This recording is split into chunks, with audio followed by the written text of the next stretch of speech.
were ordinary. It was only her grace in wearing them that made them look good. The man pulled her again, roughly. She resisted, and with her free hand slapped him hard across the face. Then instantly she looked terrified, as if realizing what she had done when it was too late. He was furious. He snarled something. Worm ran forward, shouting, "Stop it! Stop it!" Maybe there was nothing he could do, but he would try. He could kick really hard, and if he got hold of someone's hand, he could bite. He charged at the man, head bent down to butt him in the stomach. At that moment, another man appeared, quite a lot younger. He was taller and slimmer and clean-shaven. "Fool!" he shouted at the older man, and before the older man could confront the lady again, or Worm could kick him in the stomach, the younger man had pulled the lady out of the way. She fell forward against him, and he put his hand on her and twisted her round, pulling her with him. She struggled for only an instant, then seemed to give up the fight and follow obediently. Perhaps she was afraid of being hurt again, or worse. The older man swore, then followed after them. Nobody appeared to have noticed Worm. He squeezed between two women with bags of laundry. They were so deep in conversation that they only swatted at him with one hand, for his impertinence, without missing a word.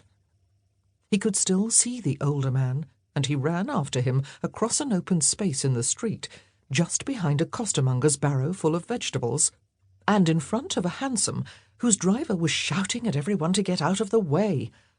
Might as well yell at the incoming tide, Worm thought, but some people felt better for complaining. Gave them the idea they were doing something. He could still see the older man as he turned a corner into an alley. Worm usually had more sense than to go into dark corners, but this time there was no help for it. He ran past an old woman with a dog, swerved round the corner, and thanked whatever heaven there was that the older man was still in sight, not far ahead. He had caught up with the younger one, who continued holding on to the lady. Was she all right? Had they hurt her again? If he didn't want to be seen, Worm should hang back. But if he did that, he would not know which way they went. What use was following anyone if he did not go all the way? He walked quickly and quite quietly, since his boots were very thin, one stage before getting actual holes. He did not like to tell anyone at the clinic, because he knew they needed all the money for the sick people. It was a pretty big thing that they gave him food every single day, and a bedroom of his own, with a real bed and blankets. He knew enough not to be greedy. At the end of the alley, they turned left. That was inland, away from the river. Worm did not know this area so well. The river was his, at least it used to be. Now he lived inland a bit, and west of the patch of the bank he knew best. This was going east and inland, toward Mile End. Still, he had to find out where they were taking the lady. He followed them silently for what seemed like a long time.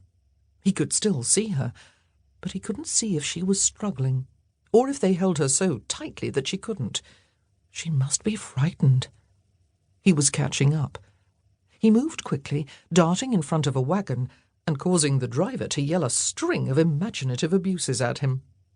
The older man turned round, maybe at the colour of the words.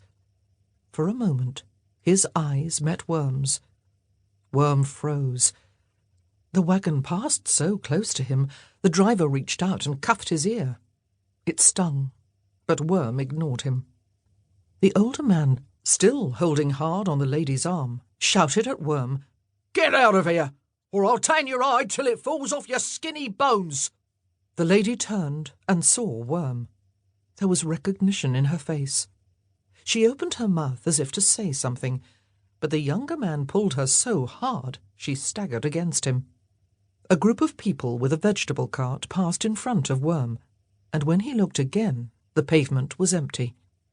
The lady was gone, and so were the two men who had taken her. Worm spent a long time looking for them, but he found